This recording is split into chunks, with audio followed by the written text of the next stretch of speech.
Shalom saudara terkasih di dalam Tuhan, balik lagi dengan saya di channel Kristen Kue Kreatif. Dan kali ini kita kembali lagi bersama Nani Susanti. Dan disclaimer atau for your info, disingkat FYI, bahwa saya bakal mengupload Nani Susanti di sini. Tadinya di channel utama, saya pindahkan di sini. Kenapa dipindahkan? Karena channel utama ini kena take down sama Sion Media 3 kali, dan saya hubungi kenapa kena take down, karena saya sudah sebelumnya kan sudah izin ya. Jadi pengurusnya ini berubah pikiran bahwa khotbah-khotbah Ibu Nani Susanti ini tidak boleh disebarkan semuanya atau dibagikan semuanya. Maka dari itu saya sekali-sekali saja menyebarkan khotbah Ibu Nani Susanti. Nah, kali ini pesan Tuhan yang dibawakan oleh Ibu Nani Susanti yaitu omnipresent. Apa itu omnipresent? Nah, omnipresent itu adalah bahasa Latin. Ada sorry, saya sedikit flu. Yang berarti maha hadir. Hadir di mana-mana pada waktu yang sama. Ini bisa berarti Bapa kita dapat hadir di sini dan di tempat lain secara bersamaan. Kepercayaan kepada Bapa yang omnipresent. Kita seringkali kurang percaya bahwa Bapa kita omnipresent.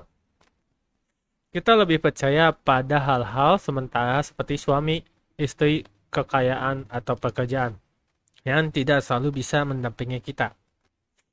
Nah, kesaksian Daud mengatakan Daud seorang raja memiliki kedekatan dengan Tuhan dan menyadari bahwa Tuhan omnipresent, selalu hadir dan menuntunnya dimanapun ia berada. Ini tercatat dalam Mazmur 139 ayat 7 dan seterusnya. Tema Roh Kudus. Nah, janji Tuhan kepada Yesus.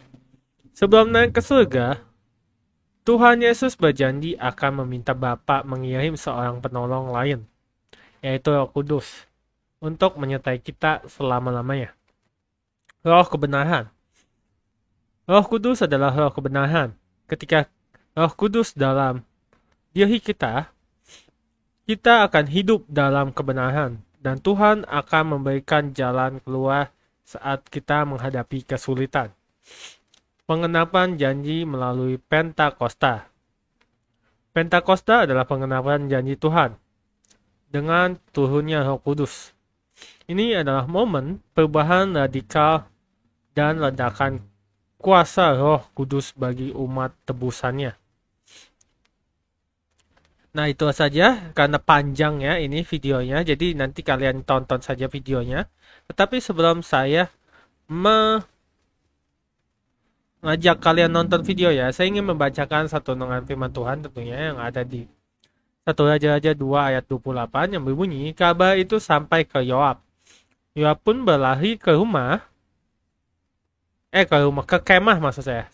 kemah Tuhan dan memegang tanduk mesbah.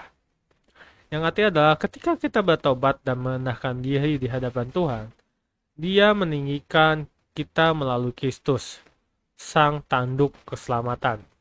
Dan itu dia satu renungan firman Tuhan.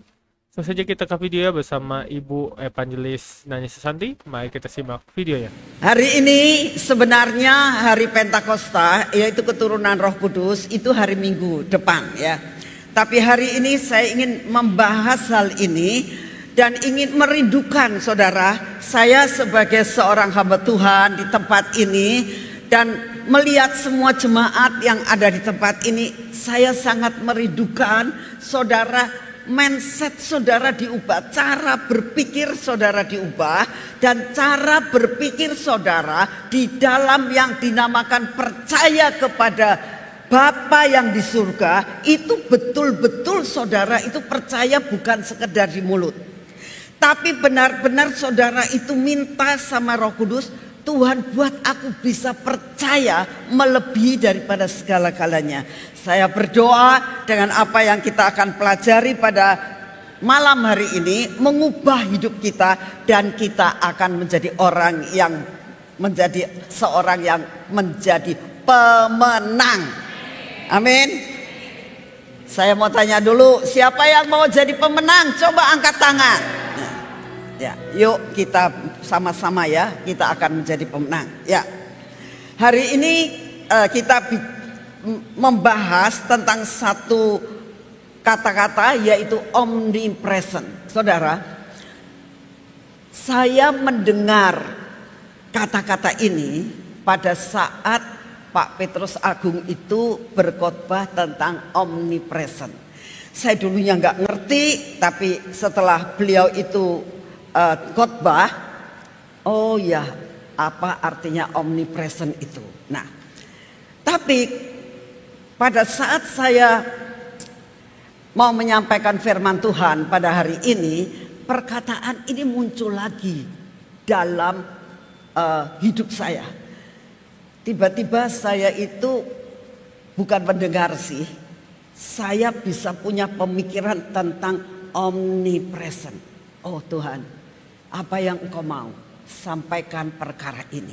Nah, oleh karena itu saya mulai membahas tentang omnipresent ini. Saudara, omnipresent itu bahasa Latin, ya, bahasa Latin bukan bahasa Indonesia. Artinya adalah, kalau saya bisa simpulkan, adalah maha hadir. Ya. Jadi kalau sekadar hadir itu, kalau namanya omnipresent itu maha hadir. Dan dalam kata-kata dikatakan hadir di mana-mana pada waktu yang sama. Nah, jadi hadir di mana-mana pada waktu yang sama. Ya, artinya begini saudara, kan biasanya kalau namanya hadir di sini, hadir di Cirebon, hadir di Sion, tidak mungkin orang itu pribadi itu ada di Jakarta. Kalau saudara ada di Gracia, di tempat ini, tidak mungkin saudara ada di rumah, betul nggak? Ya, itu namanya natural, keadaan yang biasa, ya memang begitu.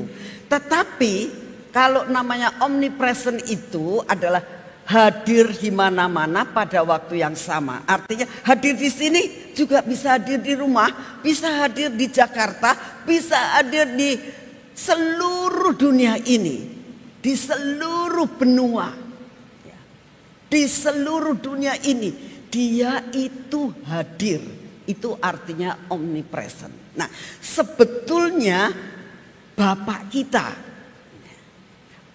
kita itu omnipresent. Saya rindu supaya saudara itu nangkep dulu. Bapak, saudara dan saya itu adalah omnipresent. Selalu hadir di mana-mana pada waktu yang sama. Saudara di sini, saudara harus percaya omnipresent. Bapak ada di tengah-tengah saudara dan saya. Amin. Tapi buat keluarga kita yang saat ini ada di luar negeri, saat ini ada di rumah, buat saudara-saudara yang saat ini sedang streaming, Bapak ada juga di sana. Ya, itu namanya omnipresent. Nah, saudara, betapa luar biasanya Bapaknya kita yang ada di surga itu. Dia ada di surga, betul? Tapi dia omnipresent. Dia ada di sini. Dia ada di dunia. Dia ada di kota apapun. Itu Bapak kita. Nah, sekarang begini. Kenapa kita itu kok belum yakin dan percaya bahwa kita itu punya Bapak yang omnipresent? Ini yang saat ini kita bahas. Saudara, kita itu kurang percaya kalau Bapak itu omnipresent. Hari ini saya berdoa jalan pikiran saudara diubah. Dia itu ada di mana-mana dan saat ini pun ada di dekat saudara, betul. Bahkan ada di dalam saudara. Ini harus benar-benar saudara itu mendalami dan mempercayai. Tapi seringkali kita lebih percaya kepada sesuatu hal yang hanya hadir sementara. Contoh, saudara lebih percaya kepada suami saudara lebih daripada Bapak.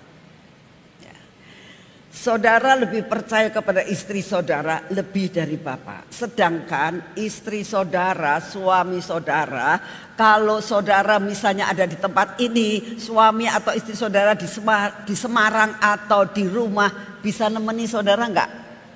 Hah? Coba jawab. Bisa enggak? Nah, tidak bisa kan?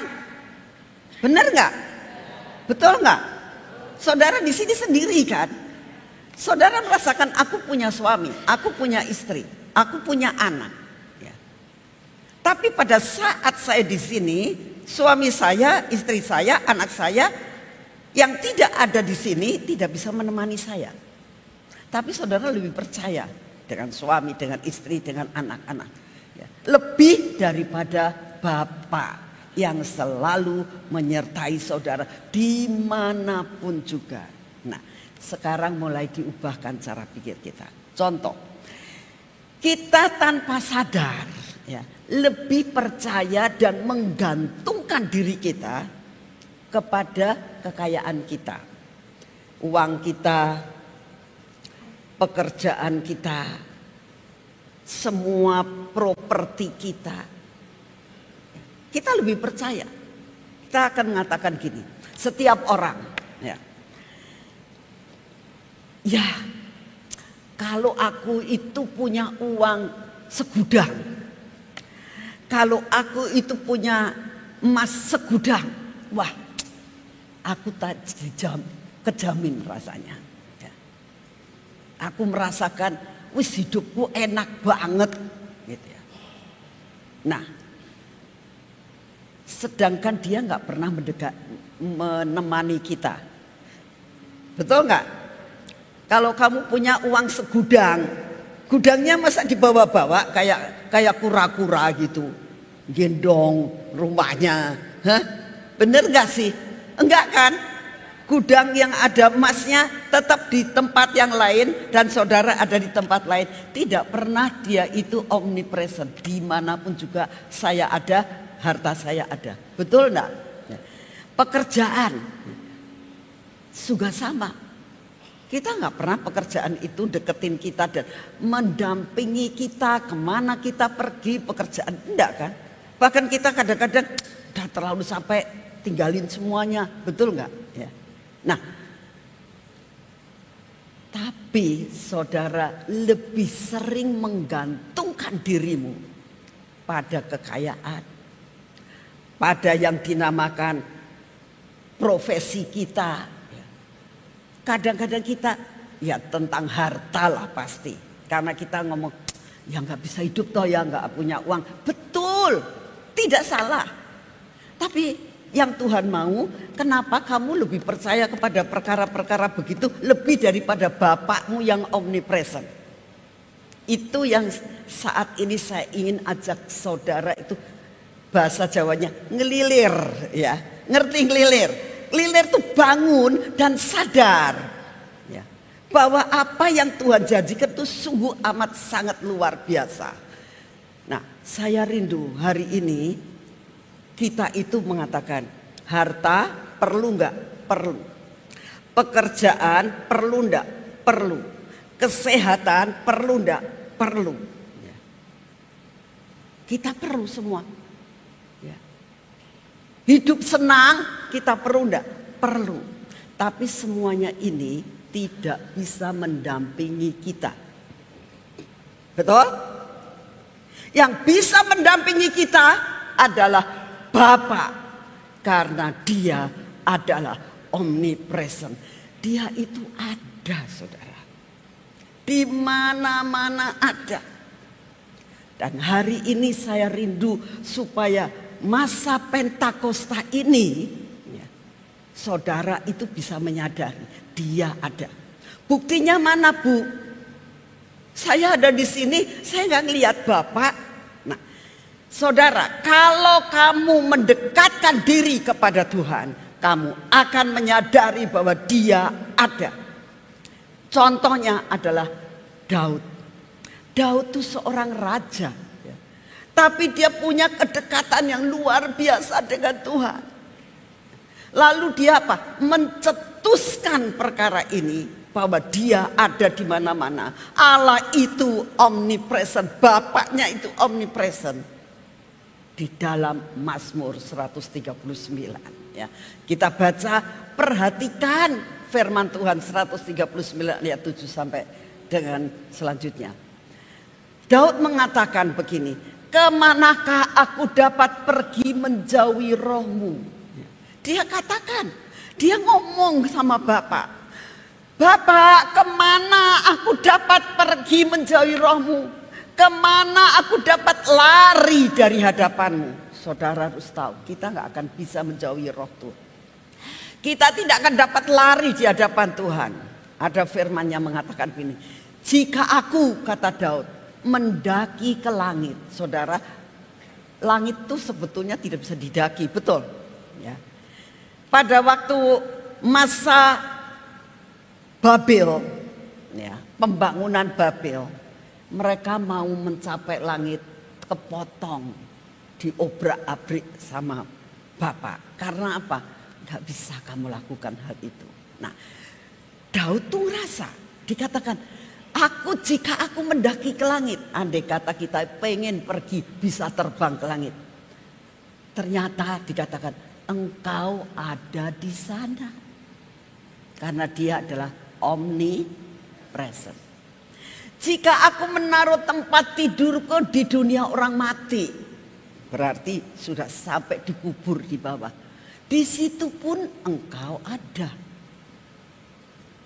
Terus, jika aku terbang dengan sayap fajar, ini artinya apa? Terbang tinggi dengan sayap fajar. Dan membuat kediamanku di ujung laut. Lah ya wong, laut ke ujung tuh, yang ujungnya laut mana sih? Kan sampai tidak terbatas kan. Jadi dia bisa mengatakan, walaupun aku pergi sampai sejauh apapun dan sedalam apapun, juga di sana tanganmu akan menuntun aku. Dia omnipresent. Ya. Dimanapun juga kita berada, ingat Bapak omnipresent. Dia ada. Gak usah takut. Gak usah takut. Ya. Semua bisa jauh dari saudara. Orang tua saudara, ya. Mama papa saudara, oma kakek nenek saudara, bisa jauh. Bisa jauh. Istri suami bisa jauh, anak-anak kita bisa jauh. Tetapi Daud mengatakan, di sana tanganmu akan menuntun aku dan tangan kananmu memegang aku, karena Dia omnipresent. Jelas gak? Nah, percaya ndak? Nah ini nih ya, saya berdoa hari ini cara berpikir kamu berubah. Oh iya ya, aku gak usah takut. Jadi kemanapun saudara pergi, kok gak ada yang nemenin saya? Gak apa-apa. Sebab apa? Bapak apa? Omni. Ya. Kemanapun, apapun yang kita hadapi, sampai di dunia orang mati. Ini artinya sampai dalam titik terendah pun dalam hidupmu. Sampai kita mengatakan, aku mati belah kalau kayak gini. Ya, sudah tidak ada pengharapan. Tapi ternyata dikatakan, engkau menuntun aku, bahkan tangan kananmu memegang aku. Itu janjinya. Nah, Daud itu bisa merasakan akan hal itu. Daud tahu persis siapa bapaknya. Bapak adalah omnipresent. Jadi saudara, kita harus merasakan bahwa ada buktinya. Dan sudah ada yang alami. Siapa yang ngalami? Daud. Dia ditinggalkan oleh siapapun juga. Dia dikejar-kejar Saul. Sampai di gua, sampai di mana-mana. Dia rasakan, aku kok selalu diluputkan ya. Siapa yang meluputkan? Dia tahu persis bahwa bapaknya yang luar biasa, yang omnipresent itu yang menolong dia. Nah, itu dulu, cerna dulu. Ya, cerna dulu sampai di sini. Gak usah kita takut lagi. Ya, karena ada Bapa yang selalu ada dan hadir dimanapun juga. Bapak hadir di sini, Bapak juga hadir di rumah saudara. Ya. Ingat akan hal itu. Luar biasa kita punya Bapa. Bukan sekedar hadir saudara. Bukan sekedar hadir. Ya, tapi Bapak itu sangat memperhatikan dan membuat jalan keluar. Itu Bapak. Ya, ingat-ingat. Bapak selalu memperhatikan dan membuat jalan keluar buat saudara dan saya. Contohnya ya. Biar kita saat ini benar-benar mengerti, oh iya benar, aku mulai saat ini wis percaya penuh, tidak tergoyahkan. Ya. Saat Bapak itu ya, membentuk manusia dengan dikatakan segambar dan serupa. Lalu sudah aku memperhatikan manusia ini, ciptaanku. Ya. Tak kasih gambar serupa dengan aku. Tak kasih suatu tempat yang luar biasa yang namanya Taman Eden. Itu luar biasa banget. Makan tinggal makan. Ya. Minum tinggal minum. Semua barang disediakan. Ya. Hidupnya apa? Jalan-jalan ketemu Tuhan. Itu luar biasa kan. Menyakitkan hati loh saudara. Jatuh dalam dosa kan? Semua tahu ceritanya kan? Lalu apa yang terjadi? Ya wis lah, buang mbak. Aku bentuk manusia baru. Bisa enggak? Bisa. Tapi Bapak enggak mau gitu. Ini Bapak yang omnipresent ini loh. Enggak mau gitu. Aku mau pulihkan kamu. Aku mau pulihkan kamu. Dipulihkan. Luar biasa. Itu Bapak yang omnipresent. Saya rindu kalian benar-benar mengerti Bapak itu begitu amat luar biasa.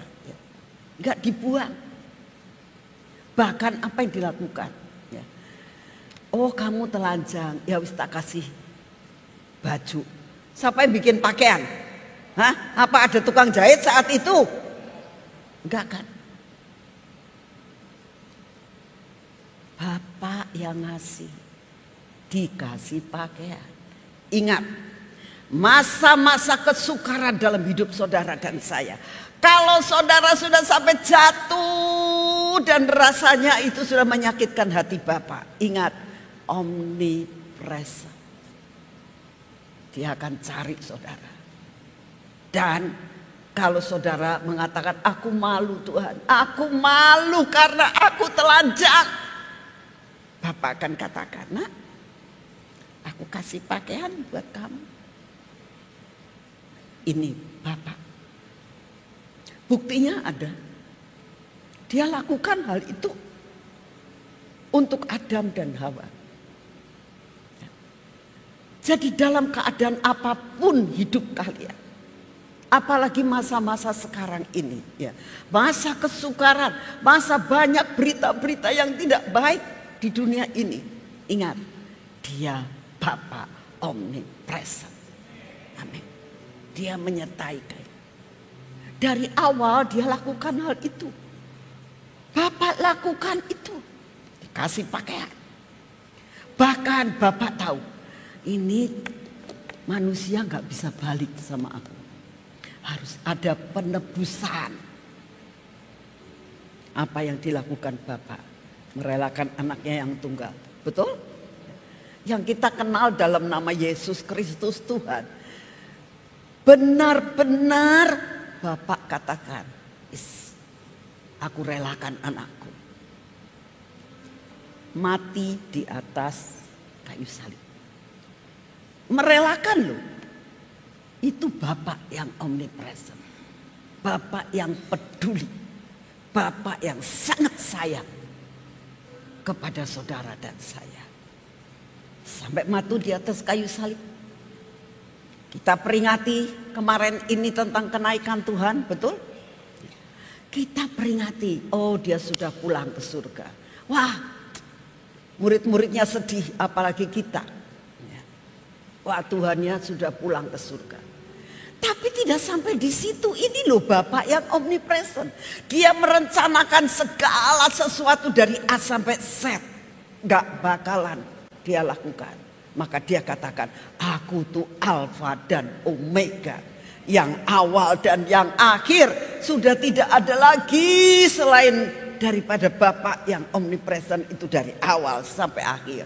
Apa yang dilakukan? Ya, apa yang dilakukan? Dia memberikan sesuatu janji.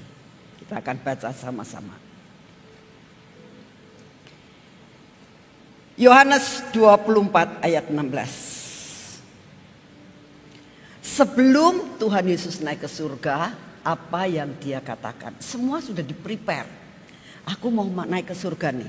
Ya, aku tidak akan meninggalkan kamu. Aku akan memberikan sesuatu. Ini loh Bapak yang prepare buat saudara. Jadi percayalah, dia omnipresent. Dia merencanakan yang baik buat saudara dan saya. Prepare semuanya. Ya. Saya berdoa hari ini pikiran saudara terbuka. Dan betapa luar biasanya Bapak kita itu. Ya. Nah, di dalam Yohanes 24 ayat 16 dikatakan, Tuhan Yesus ngomong begini, aku akan minta kepada Bapa dan ia akan memberikan kepadamu seorang penolong yang lain supaya ia menyertai kamu selama-lamanya. Saudara, bayangkan, ini bayangkan ya. Tidak ada seorang yang mengatakan begini, suami istri itu, aku akan menyertai kamu selama-lamanya. Dari kira mati kita bari sapa. Ya hilang lah. Bari fotone gitu. Bisa. Betul enggak? Tapi kalau yang namanya Tuhan Yesus sampai sudah prepare sedemikian rupa. Aku mau pergi. Aku mau pergi menyediakan tempat buat kamu. Kalau kamu pulang sudah ada rumah. Luar biasa enggak sih? Ada juga orang tua yang mengatakan, wis kamu sekolah di luar negeri, kamu balik nanti tak bikinkan rumah. Mungkin ada. Ya, mungkin ada. Tapi tidak ada satupun Bapak seperti Bapak kita ini. Aku pergi menyediakan rumah. Nanti kalau kamu pulang sudah ada rumahnya. Enak banget saudara. Betul? Nah, sesudah itu dikatakan begini. Aku akan minta kepada Bapak penolong. Aku sudah tidak ada nanti. Secara fisik. Aku sudah pulang ke Bapak. Kerjaanku sudah selesai di dalam dunia ini. 3,5 tahun. Aku mau pulang kepada Bapak. Kerjaanku selesai. Tapi aku mau mengirimkan yang namanya roh penolong untuk kamu.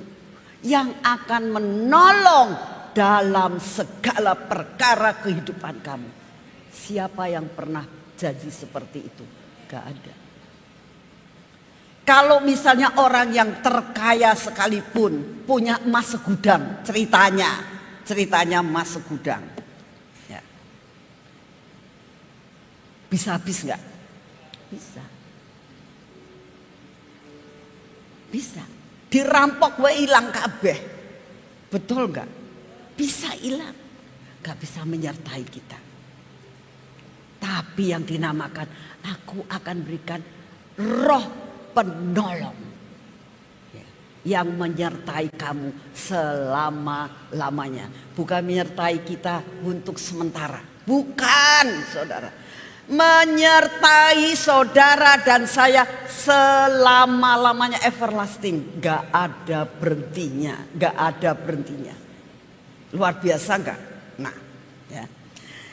Bisa menolong kita, roh penolong, berarti dalam menghadapi apapun dia akan menolong. Dia sangat memperhatikan. Betul enggak? Betul, sangat menolong. Saya teringat akan suatu peristiwa, saudara, yang seolah-olah saya itu nggak mungkin mendapatkan pertolongan. Begini, saya itu dulunya rumahnya di Jalan Bima, yang sekarang dibeli sama Ibu Ana sama Pak Jimmy. Di situ itu sekarang sih tidak terlalu banjir. Kalau di sana ada langganan banjir, saudara. Waktu itu saya masih tinggal di sana bersama suami saya. Nah, jadi kalau mulai hujan rintik-rintik, lalu kalau sudah ada mobil jalan, ceritanya mobil jalan, terus kan kelihatan kalau ada sudah mulai banjir, sudah sampai di jalananku, mobil kan kelihatan, kedengaran. Lah kamar saya itu dekat sekali gitu. Jadi saya aduh, ini kelihatannya banjir. Sudah, itu langganan, saudara. Nah, pada suatu saat banjir sampai masuk rumah, saudara. Sudah sampai masuk rumah, sampai di kamar saya. Ini kalau tempat tidur saya di sini ya. Ini sudah sampai di sini, saudara. Jadi saya kalau gini itu sudah mainan air. Saya bilang, waduh, ini sudah saya turun gak berani, ya. Apalagi keluar, di luar sudah segini, di luar dari di banjir, di luar sudah segini. Kalau di rumah saya baru masuk segini karena agak tinggi. Terus saya tuh merasakan Tuhan, zaman itu nggak ada HP, lampu dimatiin semua karena takut ada konsleting, jadi PLN matiin semuanya. Tapi telepon masih bisa, tapi PLN nggak bisa. Nah, nggak ada HP, nggak ada apa-apa. Kalau zaman sekarang ada HP masih bisa mainan HP gitu ya, nggak bisa. Jadi apa yang kita lakukan? Sudahlah, saya bilang kita ini sudah di sini, kita nggak tahu apa ya, kita mau makan apa kita nggak tahu, gitu. Sampai pagi kan, udah pagi kita juga nggak tahu kita mau makan apa, siapa yang menolong kita, gitu. Nah, kita berdoa, Tuhan, tolong kami. Kami ini gak bisa apa-apa. Tolong kami. Supaya kau buat jalan bagaimana caranya sampai kita itu hari ini bisa terselamatkan gitu. Ya.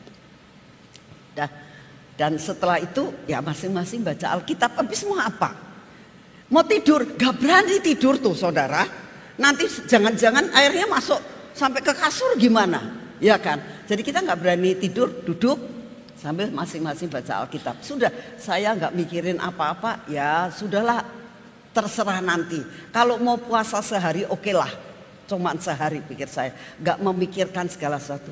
Tapi tiba-tiba, saudara, tiba-tiba jam 11 siang, telepon bunyi.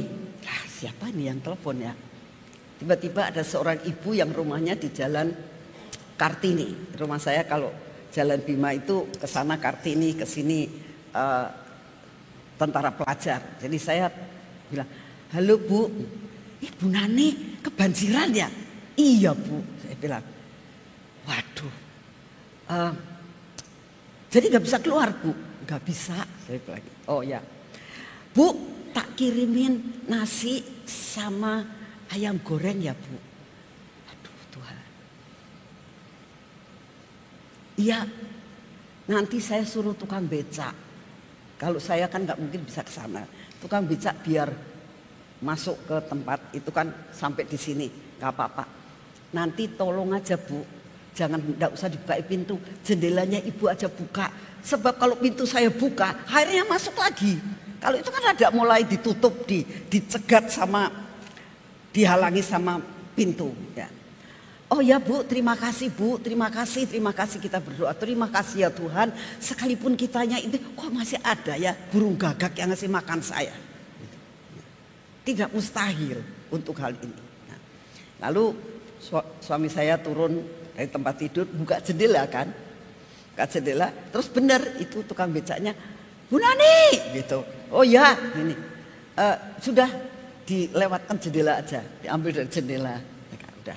Tapi tetap jendela saya dibuka supaya tahu di dalam itu ada orang gitu kalau ada apa-apa. Nah, sudah kita bisa makan, saudara.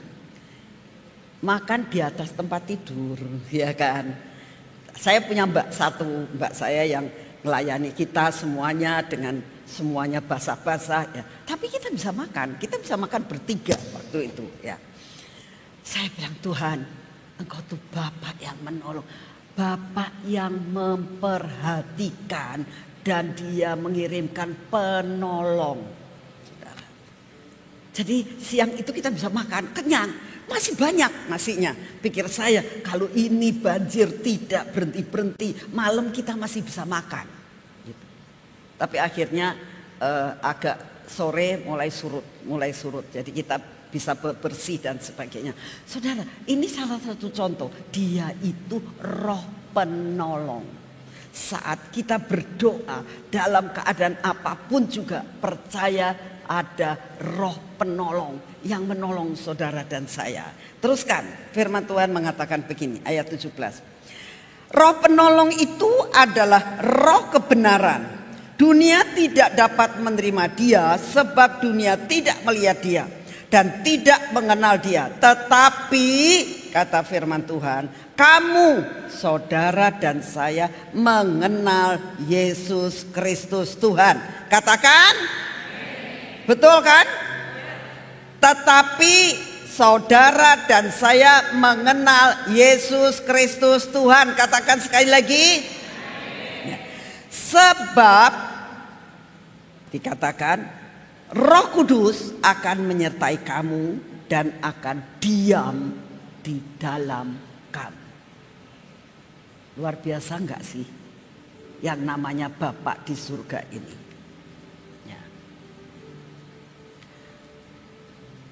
Roh kebenaran.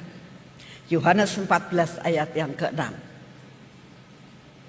Kata Yesus kepadanya, akulah jalan, akulah kebenaran dan akulah hidup. Tidak ada seorang pun yang datang kepada Bapa kalau tidak melalui aku. Nah, saudara, kalau roh itu ada di dalam diri kita, kita akan bisa hidup dalam kebenaran. Betul? Karena kebenaran yang ada dalam diri kita yang membuat kita itu bisa ngomongnya benar, pikirannya benar. Karena roh kebenaran ada dalam hidup kita. Dikatakan aku ini jalan. Saat kamu berjalan tidak ada jalan. Jalan buntu. Ya. Jalan buntu seperti yang saya alami. Kalau sudah di dalam kamar itu sudah tidak ada yang menolong, bagaimana? Mungkin bisa sehari saya tidak makan. Ya. Tapi Tuhan tahu, wah anakku ra iso kalau ndak makan, mesti kudu makan. Aku kirim orang. Tuhan itu sangat memperhatikan saudara dan saya. Amin. Ya. Jadi dia itu selalu ngasih jalan. Saat tidak ada jalan, Tuhan kasih jalan. Itulah roh kebenaran itu. Ya. Ya. Sampai di sini bisa nangkap ya. Nah, lalu saudara akan katakan, tapi aku enggak lihat itu. Nah, sekarang saya minta sama Tuhan, Tuhan bukakan supaya kami bisa melihat dan merasakan. Sebab ini sudah terjadi.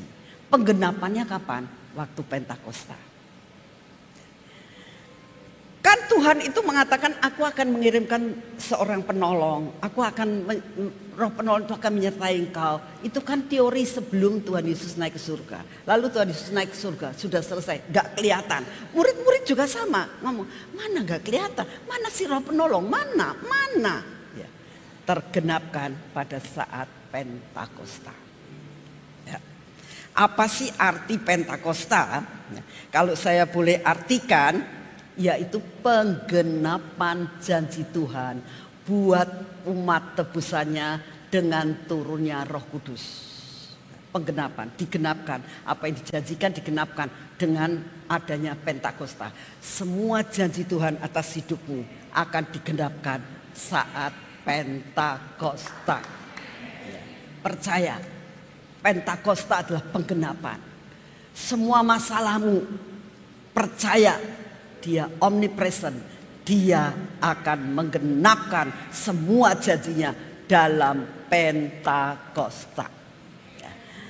Pentakosta yang pertama itu penggenapan janji Tuhan buat umat tebusannya dengan turunnya Roh Kudus. Tapi masa awal murid-murid dipenuhi Roh Kudus. Masa awal dipenuhi Roh Kudus. Tapi sebelum itu ada Roh Kudus, sudah ada. Tapi tidak memenuhi seperti janjinya dalam Pentakosta.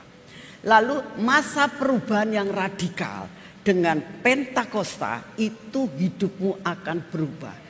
Murid-murid berubah. Ya. Lalu dikatakan masa ledakan kuasa Roh Kudus itu Pentakosta pertama. Dan minta sama Tuhan sampai dengan hari Minggu. Ya, saudara harus mengalami ledakan kuasa Roh Kudus yang sudah ada saat ini dalam hidup saudara. Amin. Ya. Lalu kita akan baca di dalam Kisah 2 ayat 1. Ketika tiba Pentakosta dikatakan semua orang percaya berkumpul di satu tempat. Tiba-tiba turunlah dari langit suatu bunyi seperti tiupan angin keras yang memenuhi seluruh rumah itu di mana mereka duduk. Nah, saudara, tiupan angin keras. Ya. Tiupan angin keras ini bicara tentang angin. Memang saudara tahu di mana ada suatu ruangan, di situ ada udara, betul nggak? Nah, itu seperti angin, ya, seperti angin. Ya. Tapi kalau kita lihat maksudnya apa seperti angin itu? Memang pada waktu itu dia mendengar tentang angin. Saudara, saya mau tanya, kamu tahu kalau saya tanya ke anak-anak ini, angin itu rupanya kayak apa sih?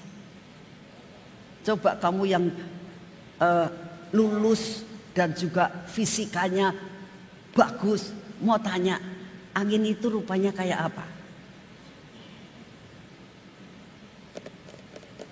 Ayo, nggak ngerti kan? Sekarang sing tua, sing muda, ya lah. Angin itu kayak apa sih? Angin itu tidak bisa dilihat, tapi bisa Saya tadi duduk di sini, saya bilang anginnya kok keras ya, terus dimatiin sih. Gitu. Ya. Angin, di sini ada angin, ya kan? Bisa dilihat nggak sih anginnya? Gak bisa dilihat, hanya bisa dirasakan. Kenapa ini AC ini kadang-kadang dikasih pita merah, kadang-kadang kan ada hijau ada merah, itu bukan mistik. Ini Gracia di sini kasih pita-pita, ini mungkin ada tindakan profetik, gak ada.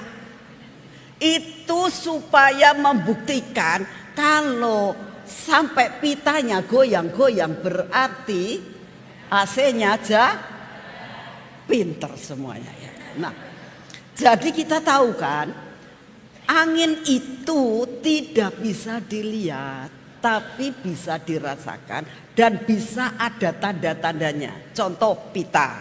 Nah, saudara suatu saat, misalnya saudara ada di luar, aduh angin ini keras, kenapa sih? Ya, pohon-pohon pada goyang, betul nggak? Kalau pohon itu tidak goyang, saudara tidak akan mengatakan bahwa ada angin. Karena begitu kita merasakan pohonnya itu pada goyang, oh ada angin, betul nggak? Jadi angin itu tidak bisa dilihat, tapi ada buktinya kalau angin itu ada. Demikian juga dikatakan pekerjaan Roh Kudus. Pekerjaan Roh Kudus dalam hidupmu itu tidak bisa dilihat, tapi yang bisa dilihat ada bukti bahwa kamu berubah. Bukti bahwa ada buah-buah Roh Kudus ada keluar daripada hidupmu. Sehingga kita bisa, aduh anak ini kok berubah banget ya. Saudara, tadi malam atau kemarin ya, saya itu lagi duduk di depan TV, ada kesaksian dari salah satu gereja tentang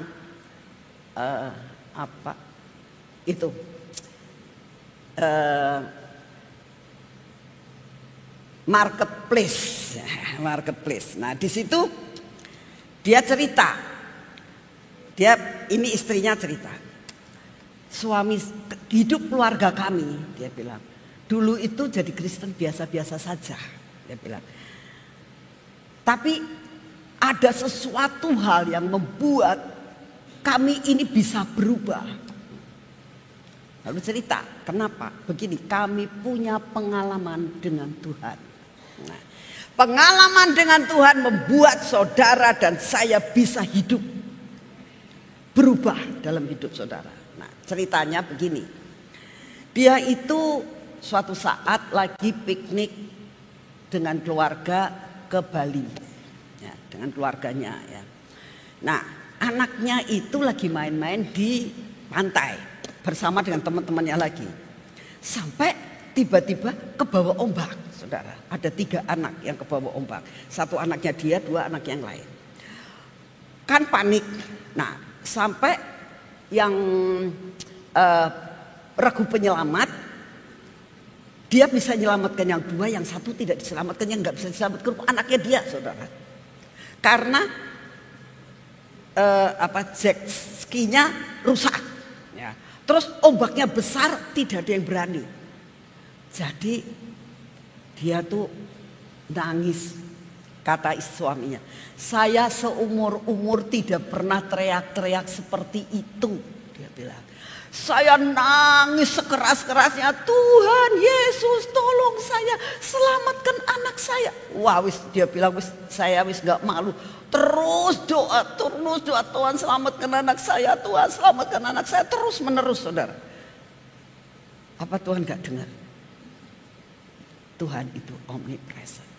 Ada 1 orang yang mengatakan, saya akan usahakan untuk menyelamatkan anak itu. Dia hanya pakai pelampung. Dia buat sedemikian rupa, anak itu selamat akhirnya. Jadi dia bilang, aku punya pengalaman dengan Tuhan. Sejak saat itu, kata istrinya, suami saya berubah luar biasa.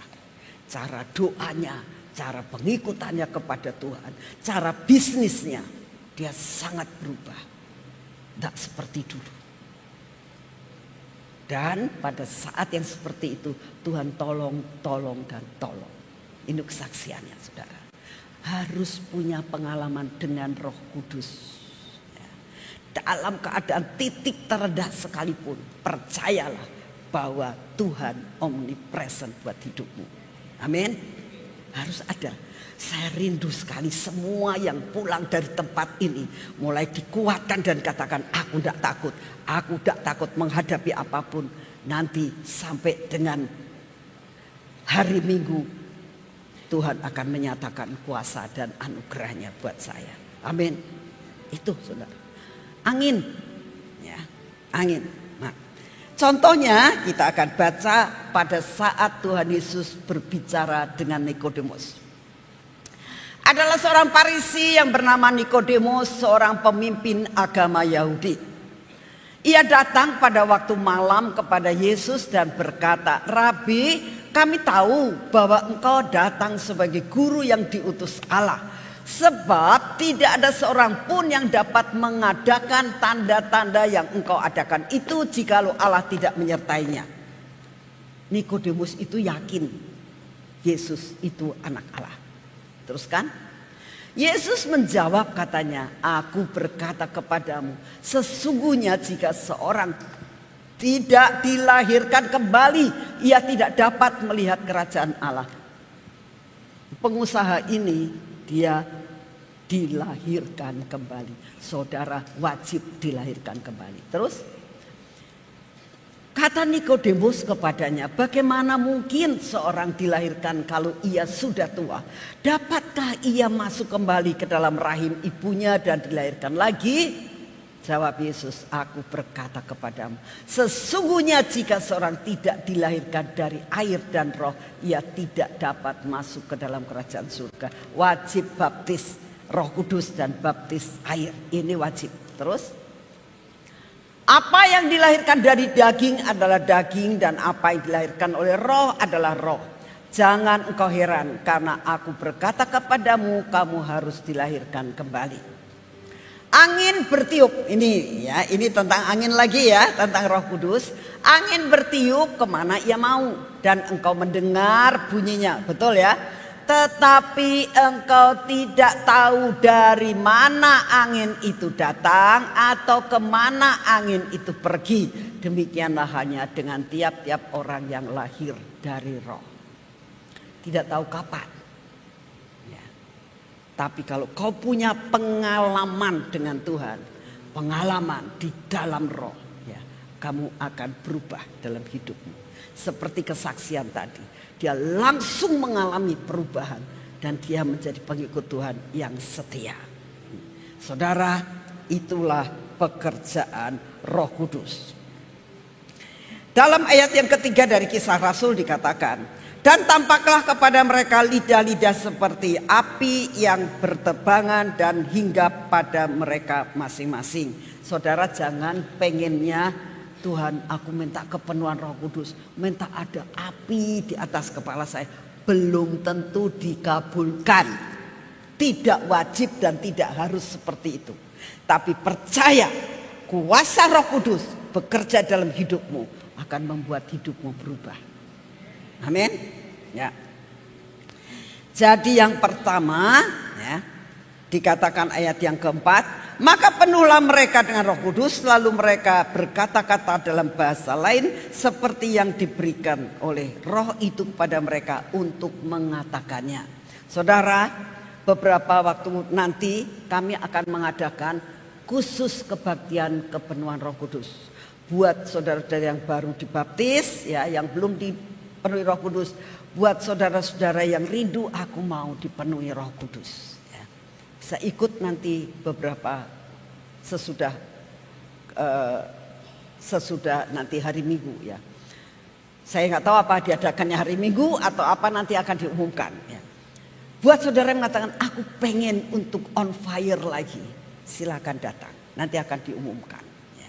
Jadi percayalah saudara, bahwa kepenuhan Roh Kudus itu seharusnya wajib buat setiap anak Tuhan. Karena kau akan berubah. Dan saat engkau menghadapi titik terendah, dia akan datang dan mengangkat saudara kembali. Itu peran daripada Roh Kudus. Ya. Tadi dikatakan Roh Kudus itu sanggup mengubahkan kita. Ya. Lihat murid-murid. Murid-murid itu menjadi pemberani bisa berkhotbah, betul nggak? Dulunya apa? Takut. Begitu Yesus disalib, ditangkap, bubar semuanya, betul nggak? Bubar, takut. Tapi saat Roh Kudus masuk, dia punya keberanian yang luar biasa. Bisa berkhotbah, saat begitu berkhotbah 3.000 orang diselamatkan. Luar biasa, ya. Melakukan mukjizat, orang lumpuh bisa berjalan. Ya. Menghadapi masalah, dia berani, dia katakan, oh, aku ditangkap sama tua-tua, orang Farisi, orang Saduki, semua imam-imam. Dia katakan, saya mau tanya ke kamu, lebih taat sama Tuhan atau lebih taat sama kamu? Berani banget. Siapa yang memberanikan seperti itu? Roh Kudus yang ada di dalam hidup saudara dan saya. Roh Kudus itu punya kekuatan yang luar biasa, yang dinamakan dunamos. Itu kekuatan yang meledak-ledak. Ada kratos dalam dirinya yang tidak bisa dibendung. Saya teringat saudara, saya teringat. Pada suatu saat masa kita mengalami masa pembentukan, saya juga merasakan masa kesengsaraan, masa serangan yang luar biasa, saudara. Pada saat itu pas Natalan, tahun 2007, nggak tahu, tidak salah 2007. Saya masih ingat yang khotbah di sini Pak Petrus Hadi. Wah, serangan datang, mereka bubarkan kita, saudara. Pokoknya tempat ini tidak dipakai sampai masuk, saudara. Masuk di sini, saya lihat di situ. Nah, sudah kan? Ini sampai berhenti. Khotbah Natal itu sampai berhenti, saudara. Nah, lalu dia mau ngobrak-ngabrik tempat ini. Nah, begitu dia sudah sampai di situ, mau naik, saya dari situ langsung naik dari situ. Saya bilang begini, stop, jangan berani naik ke tempat ini. Saya punya keberanian itu, perempuan, saudara. Ya, badannya gak gede. Ya. Saya langsung katakan, stop, keluar. Tempat ini tempat kudus. Kamu berani melakukan sesuatu, tanggung jawab sama yang punya. Saya cuma bilang tanggung jawab sama yang punya. Dia takut. Siapa tahu yang punya itu adalah orang gede. Ya, saya punya orang yang lebih gede. Betul nggak? Dia langsung takut. Saya bilang, kamu berani naik sini, kamu tanggung jawab sama orang yang punya. Langsung keluar, saudara. Saudara, kok bisa saya punya kekuatan seperti itu? Saudara, ada dunamis. Ada keratos dalam diri saya waktu itu. Pada saat itu benar-benar ada roh keberanian yang di luar kemampuan saya. Yang kedua, kita pernah terdapat serangan. Orangnya masuk dengan itu gambar-gambar ini tulisan-tulisan turunkan. Gak ada yang berani, saudara. Semua orang ngomong, Ibu Nani jangan keluar, Ibu Nani jangan keluar. Saya itu ada di ruang doa di green room. Jangan keluar, jangan keluar. Saya bilang, Tuhan ini gimana? Keluar nak, keluar kamu. Keluar. Saya bilang, ya saya bersama Tuhan. Ada roh yang luar biasa dalam hidup saya. Saya keluar dari tempat itu. Dia ngomong, mana Ibu Nani, mana Ibu Nani? Saya Pak. Saya bilang, saya Pak. Saya Ibu Nani. Dia melongo, kok cilik-cilik kayak gini. Terus Pak, tak tepuk pundaknya. Pak, tidak ada sesuatu yang tidak bisa diselesaikan. Yuk duduk. Tak ajak duduk di situ. Dia kayak orang kesirat. Duduk sama saya. Pak, saya bilang. Tidak ada sesuatu yang tidak bisa diselesaikan kan Pak. Ini sudah malam. Saya bilang. Besok aja kita ketemu ya Pak. Maksudnya Ibu, ya kita ketemu ngobrol. Saya bilang. Dia ngeliatin saya. Tunduk. Terus ngomong gini. Boleh Bu, besok saya tunggu ya Bu. Ya di kantor Bapak ya. Ya.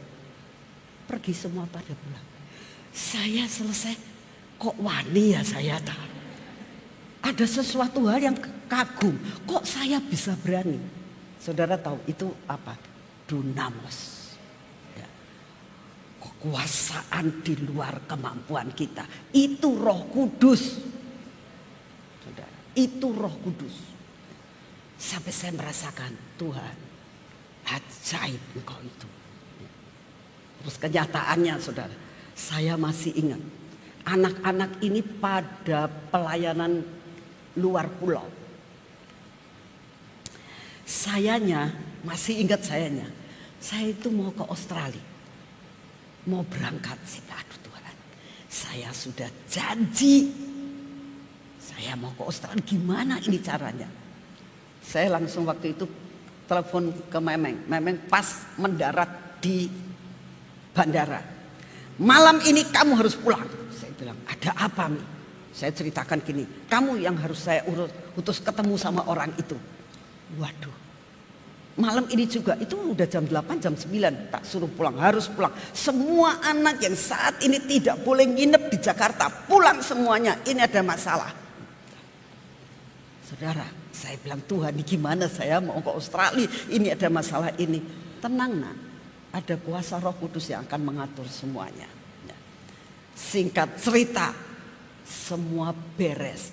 Bahkan orang itu sekarang jadi sahabat kamu. Tuhan mendamaikan. Dia yang selalu suka nolong-nolong kita kalau dalam keadaan kita butuh.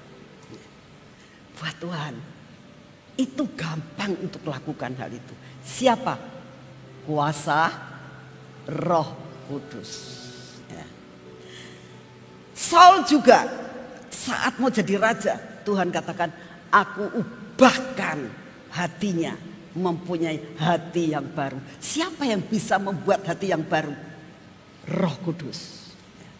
Kalau kau punya masalah, anak kamu nakalnya luar biasa ya. Ini anak kok gak berubah-ubah. Ingat, Tuhan, ini Pentakosta. Berkati anakku, kasih hati yang baru Tuhan. Tuhan bakalan mendengar gak? Pasti mendengar. Anakmu nakal, anakmu hilang. Anakmu sudah kemana-mana gak tahu. Ingat hari ini, Roh Kudus sanggup mengubahkan Saul. Roh Kudus sanggup mengubahkan anak-anak kita. Kalau suami kamu digondol sama wewe gombel, Tuhan, Rohmu yang akan membawa suamiku kembali. Pasti akan dikembalikan. Istri-istri yang digondol sama gorila, ya, percayalah istrimu akan kembali. Ya. Saudara, percaya dan percaya dan percaya. Ya. Kita baca di dalam 1 Samuel 10 ayat 7 dikatakan begini. Apabila tanda-tanda ini terjadi kepadamu, lakukan apa saja yang didapat tanganmu sebab Allah menyertai kamu. Tapi dalam 2 Samuel 10 dikatakan, maka roh Tuhan akan berkuasa atasmu. Engkau akan kepenuhan bersama-sama dengan mereka dan berubah menjadi apa? Menjadi apa? Manusia yang lain. Saudara, yang pertama dari 2 Samuel 10. Ya. Dikatakan, maka Saul itu akan menjadi manusia yang apa? Manusia yang percaya nggak anakmu Tuhan akan jadikan yang baru? Hah? Percaya nggak persoalan kamu akan berubah menjadi sesuatu hal yang luar biasa? Hah? Karena kita mempunyai Allah yang ya, ingat ya. Tuhan itu akan memberikan kita. Dan apa yang saudara dan saya yang belum berhasil, Tuhan akan menyertai. Sehingga semua pekerjaan kita akan menjadi itu janji Tuhan. Untuk apa? Pentakosta. Yang ketiga dikatakan Tuhan itu akan selalu menghibur saudara dan saya. Di dalam Yohanes 14 ayat 26 dikatakan penghibur yaitu Roh Kudus akan diutus oleh Bapa dalam namaku. Dialah yang akan mengajarkan segala sesuatu kepadamu dan akan mengingatkan kamu akan semua yang telah kukatakan kepadamu. Mengajar dan apa? Mengingatkan. Mengajar berarti begini. Dalam masa-masa engkau menghadapi kesukaran, ya, Tuhan akan mengajar kamu. Kamu harus begini, kamu harus begini. Buat anak-anak pun sama. Ya, Tuhan akan mengajarkan kepadamu. Yang bodoh akan jadi pintar. Karena Tuhan yang ngajar. Ya. Dan mengingatkan. Sesuatu hal yang saya tuh seringkali lupa.